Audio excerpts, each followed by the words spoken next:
एक गांव में एक किसान रहता था। एक बार उसे कहीं से बाज का एक अंडा मिला। उसने वो अंडा मुर्गी के अंडे के साथ रख दिया। मुर्गी उस अंडे को अन्य अंडों के साथ सेने लगी।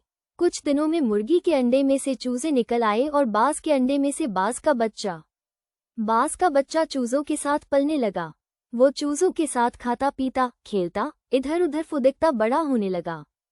चूजों के साथ रहते हुए उसे कभी एहसास ही नहीं हुआ कि वह चूजा नहीं बल्कि बाज है। वो खुद को चूजा ही समझता था और हर काम उन्हीं की तरह करता था।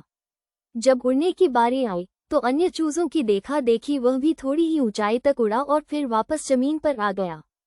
उसका भी ऊंचा उड़ने का मन करता, लेकिन जब वो सबको थोड़ी ही ऊंचाई तक उड़ता देखता तो वह भी उतनी ही ऊंचाई तक उड़ता।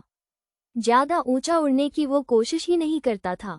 एक दिन उसने ऊंचे आकाश में एक बाज को उड़ते हुए देखा। इतनी ऊंचाई पर उसने किसी पक्षी को पहली बार उड़ते हुए देखा था। उसे बड़ा अचरज हुआ। उसने चूजों से पूछा, वो कौन है भाई जो इतनी ऊंचाई पर उड़ रहा है? चूजे बोले, वो पक्षियों का राजा बाज है। वो आकाश में सबसे ज्यादा ऊंचाई पर उड़ता है। कोई दूसरा पक्षी उसकी बराबरी नहीं कर सकता।